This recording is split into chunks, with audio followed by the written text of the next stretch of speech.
The Chicago Blackhawks have officially hit the midway point of their season, meaning it's time for me to give out my mid-season grades. I will be dishing out a grade for each and every Blackhawks player from the first half of the regular season. All that and plenty more right here on Locked On Blackhawks.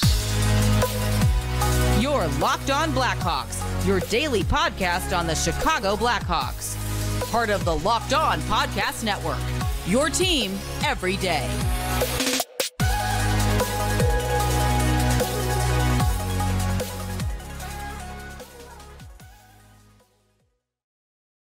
Welcome to the Locked On Blackhawks podcast. Today is Tuesday, January 16th, or I guess you all will be hearing this on Wednesday, January 17th. Either way, I'm your host, Jack Bushman. You can find me out on Twitter at JackBushman2, or you could also go and check out my Strictly Blackhawks account at Talkin' Hockey for all the latest Blackhawks news and updates. And real quick, if you're listening to the audio version of today's episode and you like what you're hearing, then please make sure to go and show some support first by following the podcast. You can also go and leave me a review if you want to as well, which I always greatly appreciate. And for those of you who may be unaware, I will be giving away 2 free Blackhawks tickets to a game sometime in the second half of the regular season. And all you have to do in order to qualify, first, you have to go and leave me a review either on Apple Podcasts or on Spotify. Bonus points to those who leave me a 5-star review. And you also need to leave the name of your YouTube channel in that review, because the second thing you have to do in order to qualify is you have to be subscribed to Locked On Blackhawks on YouTube. So if I see a review, I choose you to be the winner, but you're not subscribed to the channel, I'm going to go ahead and choose another winner. You need to do both in order to qualify. And also, every episode from here on out, if you haven't gotten the memo already, is going to have a video uploaded to YouTube as well. So if you haven't done so yet, please, please, please make sure to go and subscribe to the channel. It's also 100% for free. It only takes 2 seconds to do so, and it really does help us out tremendously. Also, make sure to go and smash the like button down below. And last, go and ring the bell, turn on those push notifications, and that way you can get notified when the episode gets uploaded to YouTube each and every day. All right, good afternoon, everyone. Thank you all for joining me on another episode of Locked On Blackhawks, your one-stop shop for all things Chicago Blackhawks. And thank you all for making the show your very first listen here each and every day. As you all are probably aware by this point, due to the title of today's video, the Chicago Blackhawks have now officially reached the midway point of the season. They've played 41 games. They're 11-26-4, dead last in the NHL standings, right where they wanted to be. And on the show today, I will be dishing out a grade for each and every Blackhawks player based on how they performed in the first half of the regular season. My only, qualification for this is you had to play in at least 20 games for the Blackhawks in the first half, because early on in the season, we saw Philip Ruse, we've seen Lucas Reichel play 4 NHL games. There's been some guys who have been called up and haven't played in a ton of action. So with their sample size being so small, I'm not going to give those players grades, but there's still, basically everyone who's a staple of the lineup the last couple of weeks has been up here for quite some time other than Isaac Phillips. So without further ado, let's go ahead and get right on into it. I will be going in alphabetical order, by the way, which means I'm going to be starting with Andreas Athanasiou, who opened up the year on the top line with Max Domi and Patrick Kane.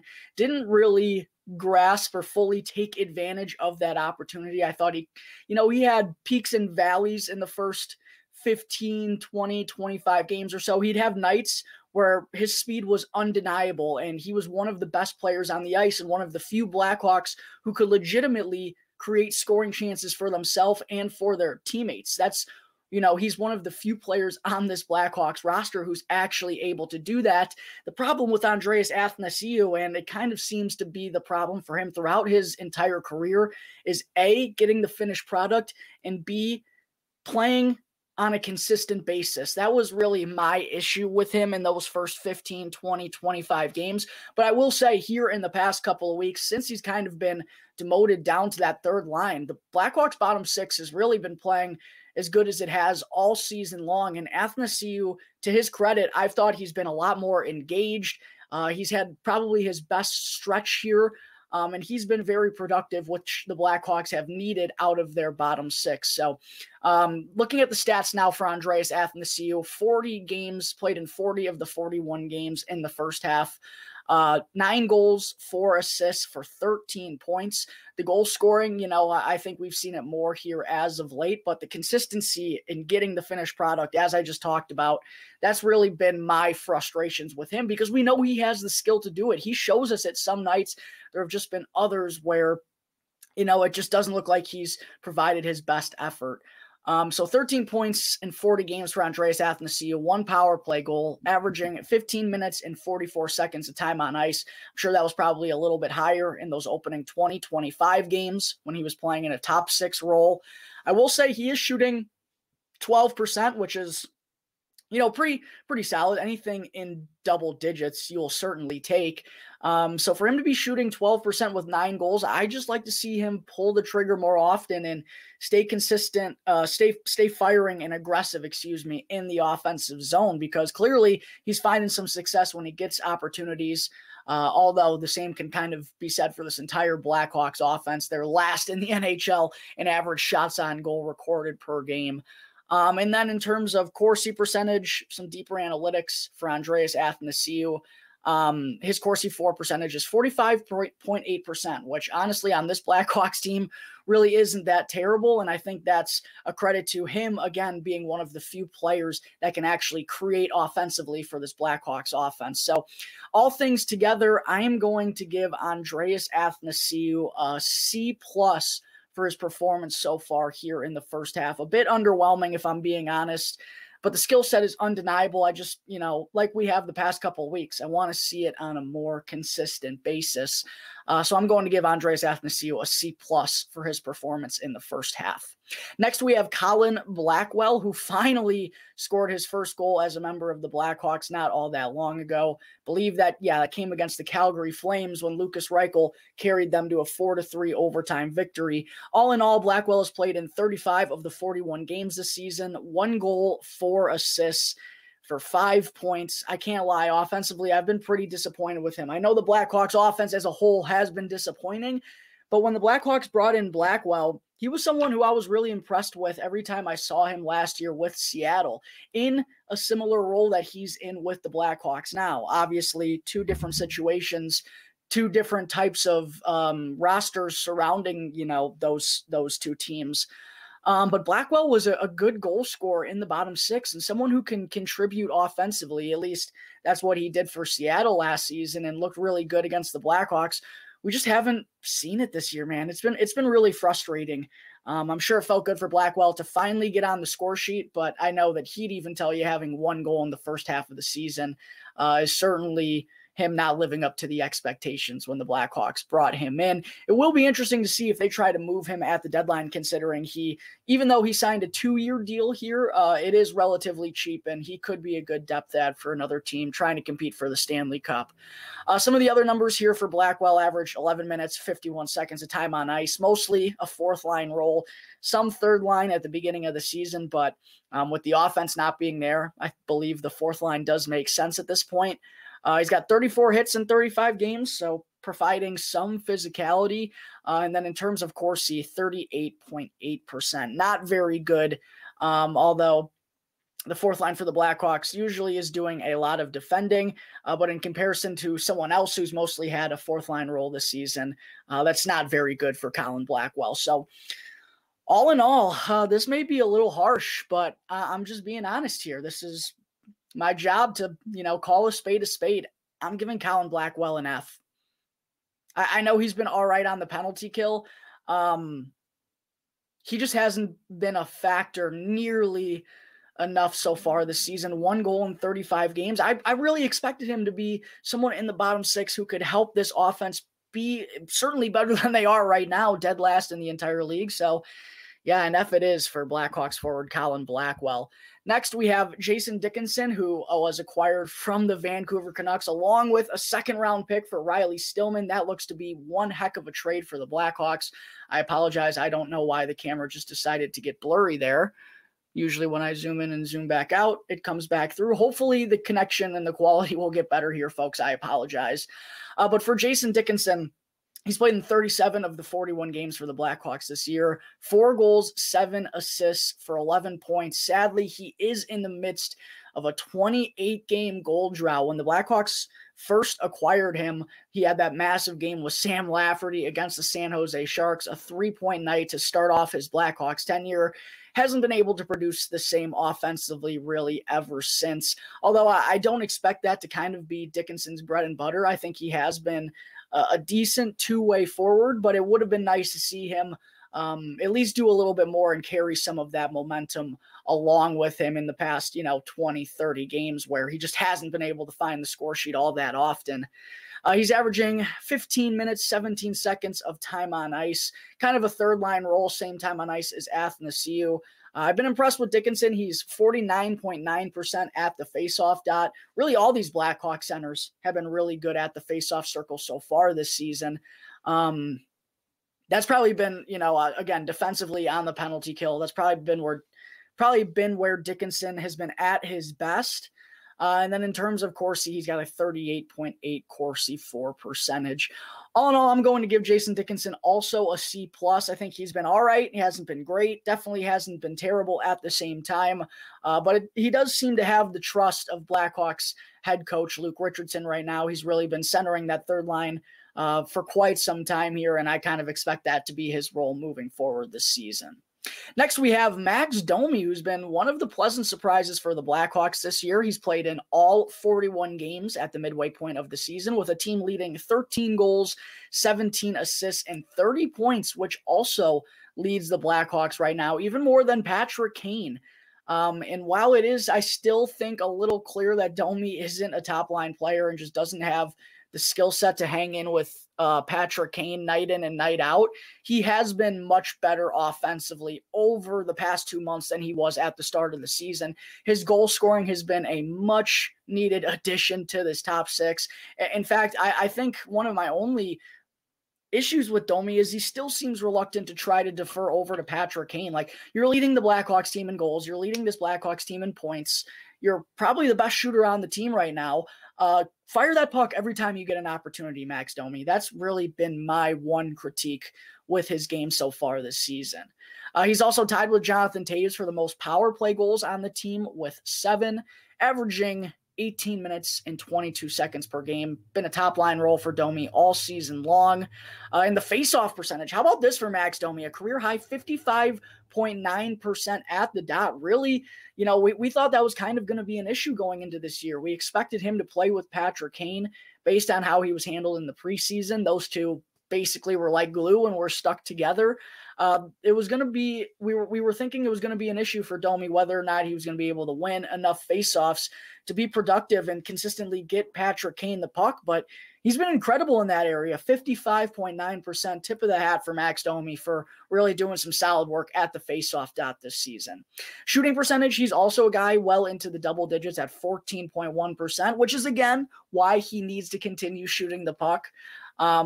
And then the Corsi percentage on a bad Blackhawks team, Max Domi's Corsi for percentage is 50.3%. That is worth noting. This Blackhawks team spends a ton of time defending. They have one of the worst offenses in the entire league, but when Max Domi is on the ice, they're spending more time in the offensive zone, getting shots off on the opposing net that they are defending, facing shots from their opponent. That's worth noting. So all in all, it's hard not to be impressed with Max Domi, and I think that's why the Blackhawks have had these thoughts about potentially keeping him around, even though when they first signed him, there was the expectation that he was, absolutely going to get dealt at the deadline. And that could still happen, but there certainly have been some talks potentially about Domi sticking around here in Chicago, especially if Patrick Kane and Jonathan Toews are not going to be around. So altogether, I am going to give Max Domi an A-. I think he's been really solid. I've really liked his game, particularly the past month or two, even though there hasn't been a lot of success for the Blackhawks as a team. He's been doing a lot of the heavy lifting offensively. So great work by Max Domi in the first half. I'm giving him an A-. My only critique is he needs to be shooting the puck more and needs to be more aggressive with the puck on his stick. Next, we have Mackenzie Entwistle, who played in 35 of the 41 games through the first half of the season. 2 goals, 3 assists, 5 points. A little bit underwhelming for Entwistle, I got to say. He's been averaging 11 minutes, 36 seconds of time on ice. Another guy who's mostly been in a fourth line role this year. He's got 63 hits, in his 35 games. I really always like the physicality that Entwistle provides. He's a big boy with speed, and he knows his role. I think he fits that to a T. He's been all right at the faceoff dot this year, 48.5%, close to 50. And for being a young guy who's still kind of learning the ways of the NHL, I'll take that out of a young Mackenzie Entwistle. The Corsi percentage is really what I've kind of been surprised with. 47.0% Corsi for percentage for Mackenzie Entwistle. And comparing that to Colin Blackwell, who was down in the 30s, even Jason Dickinson, who was down in the 30s. That's impressive for Entwistle. And again, like Domi, it's worth noting any of these guys who are even close to the 50% mark for the Blackhawks when they're like 38% as a team or something absolutely dreadful. I will say, though, offensively, I was hoping for a little bit more out of Mackenzie Entwistle. I do think kind of out of the fourth line guys, he's the one who I believe can have the highest upside. We saw him display his offensive skill set. Listen, he's not a puck handler. He's not a playmaker, but he can go to the dirty areas. He knows what to do to get the job done. I thought he did that a little bit more last year with the Blackhawks. That's kind of why I had higher hopes for him to take another step this season, and we just haven't been able to see that so far. But to be fair, again, the fourth line hasn't done all that much scoring for the Blackhawks all season long. So taking everything into consideration, I'm going to give Mackenzie Entwistle a flat C for his performance so far this season. Moving on next to one of my favorite players on the roster, as all you consistent listeners of the show know, Jack Johnson, who, believe it or not, has played in all 41 games here at the midway point of the season, which makes absolutely no sense. We're sitting Isaac Phillips or Ian Mitchell right now, even Caleb Jones. We're sitting one of those guys right now behind Jack Johnson, and it just doesn't make sense. No goals for Johnson in the first half. No surprise there. His lone tally last season came in the season opener against the Blackhawks. Didn't score in another game the rest of the way. He's only got 4 assists, basically been stuck on that for the last month now. 4 points, averaging 20 minutes and 5 seconds of time on ice. It's that high, mostly due to him playing a top pairing role for whatever reason for the first 25 games. Don't really understand what that was all about. Clearly, he was a little bit in over his head. To Johnson's credit, I will say he has been a warrior out there. He's blocked 69 shots this year. He's still been physical as a big boy. He knows he has to provide that on the back end with 52 hits in 41 games.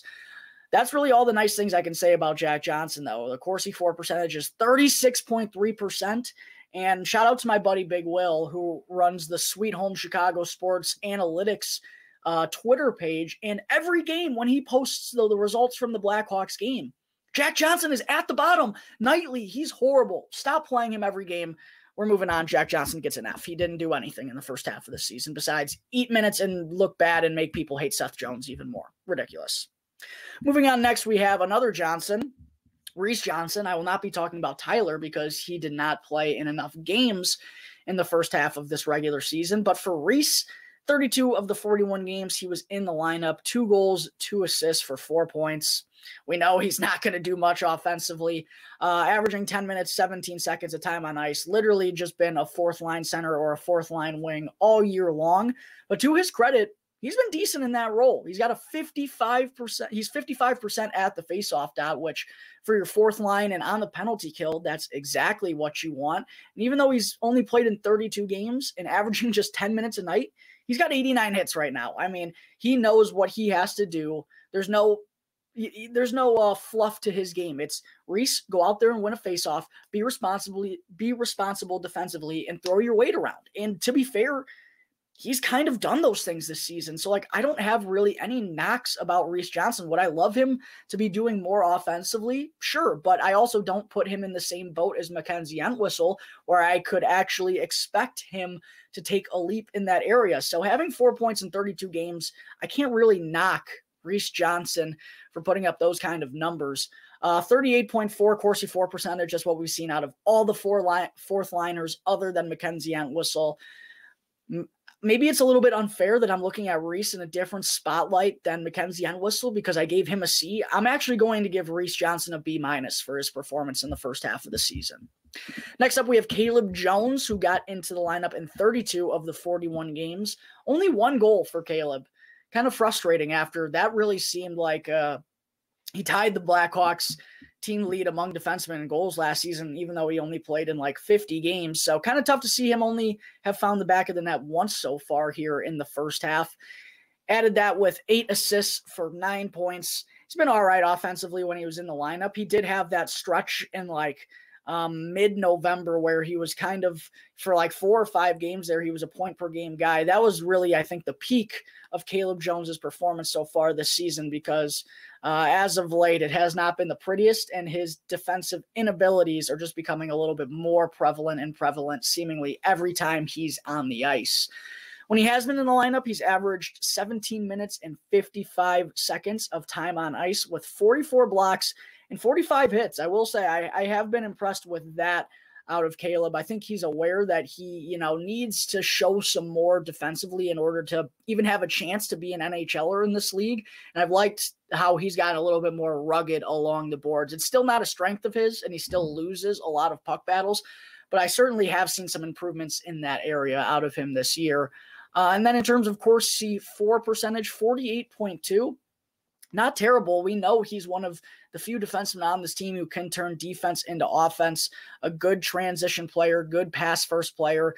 It's just, to only have one goal at this point and to be just a weakness on this team defensively, it's frustrating. And I still think, kind of like Ian Mitchell, the Blackhawks should be playing Caleb Jones every night, even if they don't think he's part of the future plans, just to be sure, just to be 100% positive. Why not play him every night in a lost season instead of playing Jack Johnson? I just don't understand it.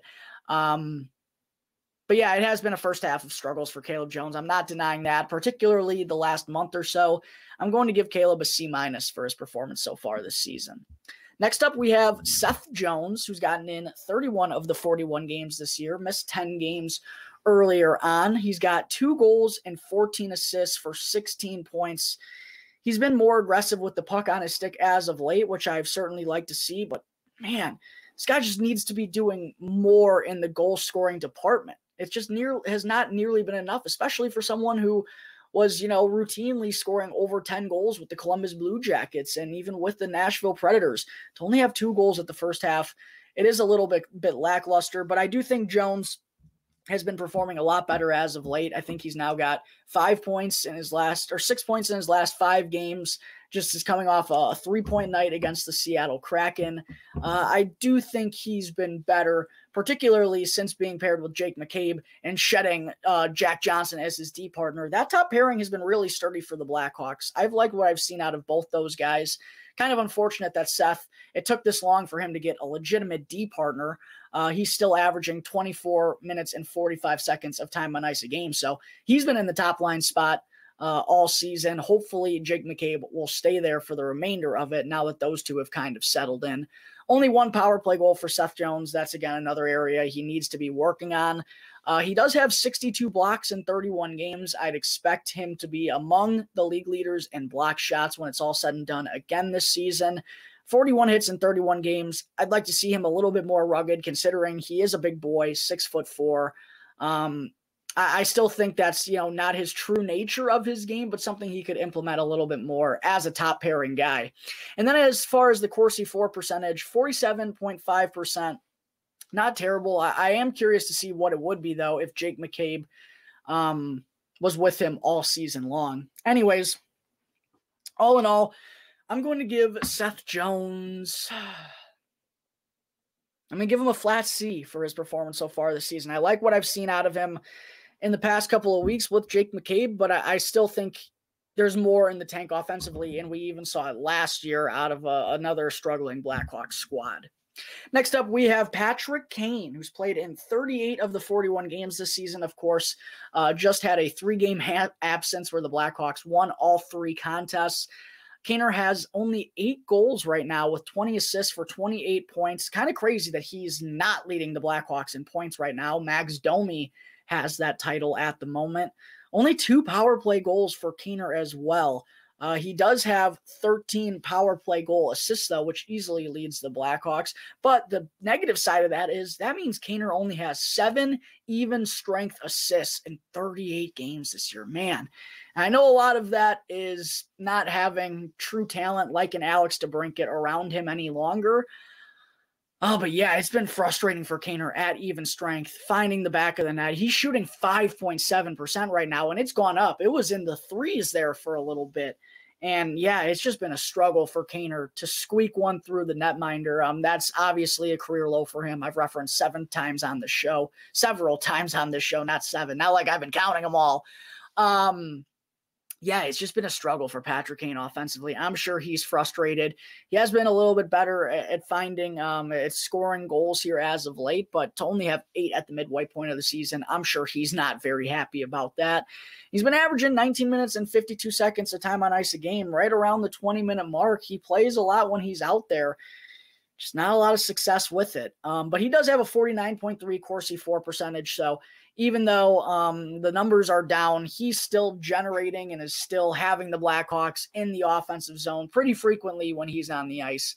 All in all, though, man, if I'm being honest, I don't want to blame Patrick Kane, and I don't think it's his fault for some of these issues around him and the shooting percentage being down. But if I'm being honest here, I'm giving Patrick Kane a B- for his performance in the first half of the regular season. Unfortunately, the expectations for him are just so high, and I don't think 8 goals is really exceeding those expectations at this point. Oh, the Blackhawks are practicing, or they're at their morning skate. I'm going to have to tweet that out here in a little bit. Next up, we have Boris Tkachuk, who's been healthy scratched a lot here recently, and I understand it. He played like an absolute bonehead in I forget what game that was. I think it was against Arizona, maybe. Columbus, I think. Yeah, it was Columbus. Yeah, he feels like he kind of cost himself a spot in the Blackhawks lineup right now. He's played in 22 of the 41 games here in the first half with just 1 goal and 2 assists for 3 points, averaging 9 minutes and 34 seconds of time on ice. Really not getting out there very often. He's got 43 hits in 22 games. There's nothing really all that flashy about Boris Tkachuk, or nothing that has really impressed me all that much.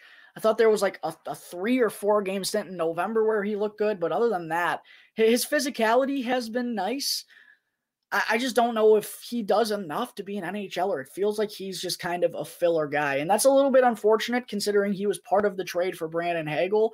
Fortunately, Taylor Radish has looked really good, and the Blackhawks still have 2 first-round picks to make from that trade, so it'll be a couple years before we know the true final outcome of that deal. But for Boris Tkachuk to kind of look like a wash, it is a bit unfortunate. Not sure how much more he's going to get in the lineup down the second half of the season, but yeah, it's clear right now that he's kind of the odd man out of the forward group, and I wouldn't even be surprised if in the second half the Blackhawks recall some guys from Rockford and start giving them opportunities over Tkachuk.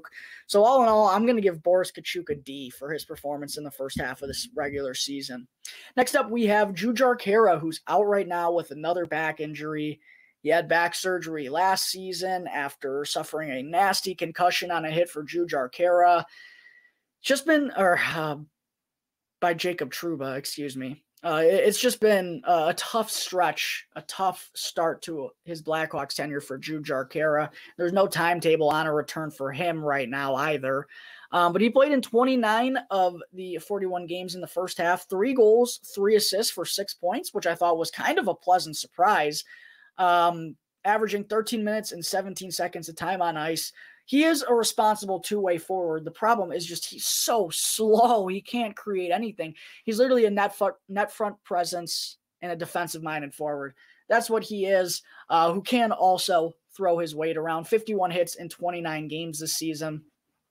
I thought Jujhar's been okay.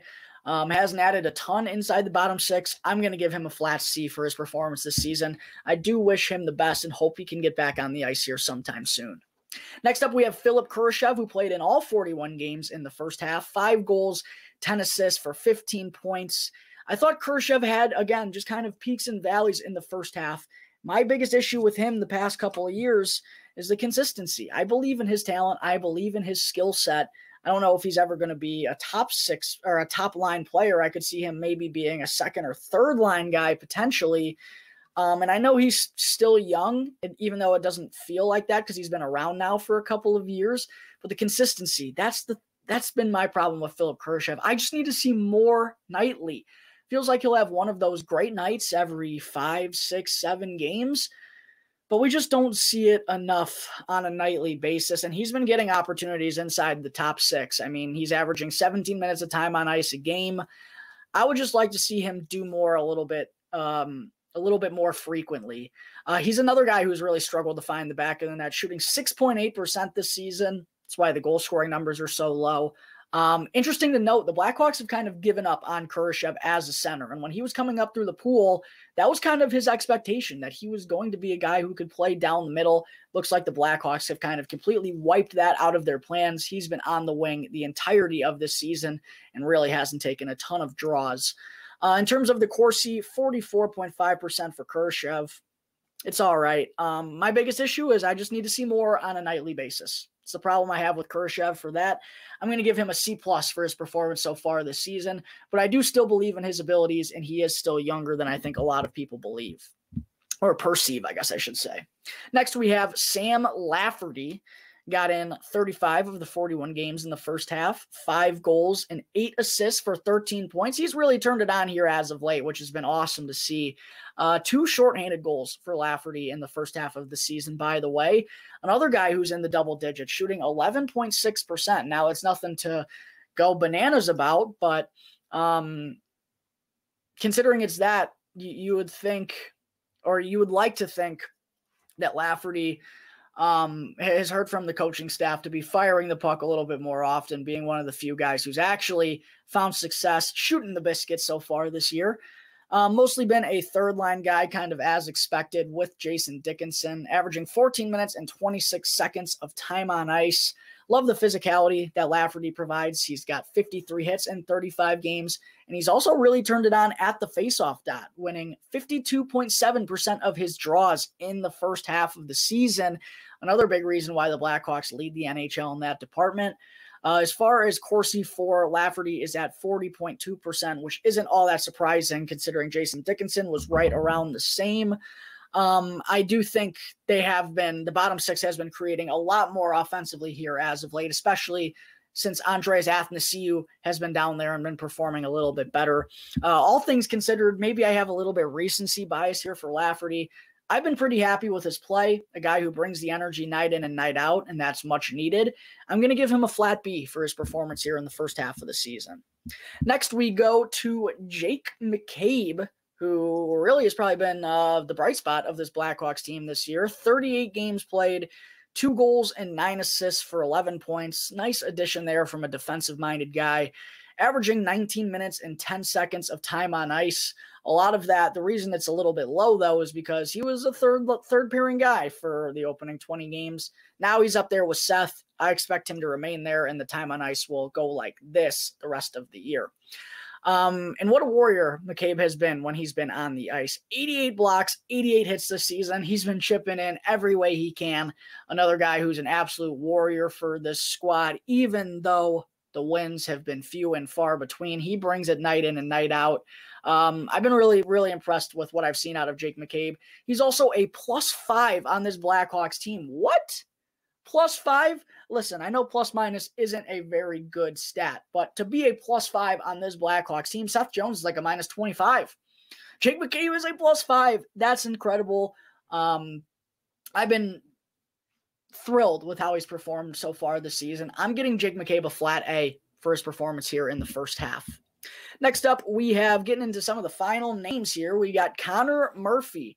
Played in all 41 games for the Blackhawks, 3 goals and 2 assists for 5 points.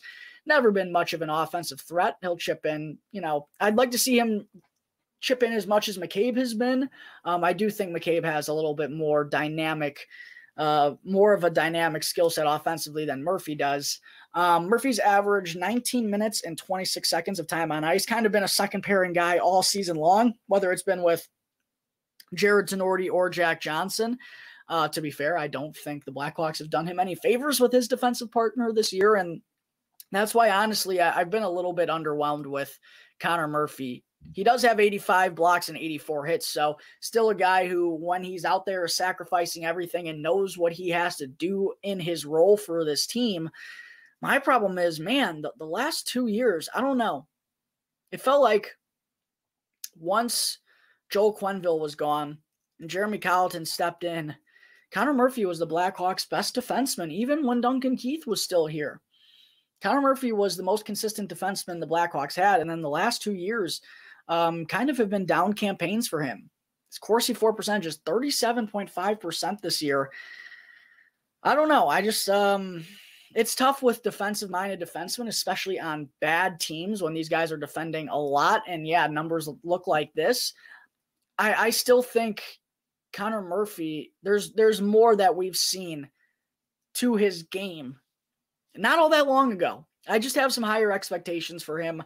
I'm going to give Connor Murphy a C+ for his performance this season. Next up, we have Taylor Radish, who also played in all 41 games in the first half. 12 goals and 7 assists for 19 points. The goal scoring department, I've been thrilled with Taylor Radish. He's one of the few kind of complete packages, I feel like, at the forward position for this Blackhawks team. A guy who can score goals.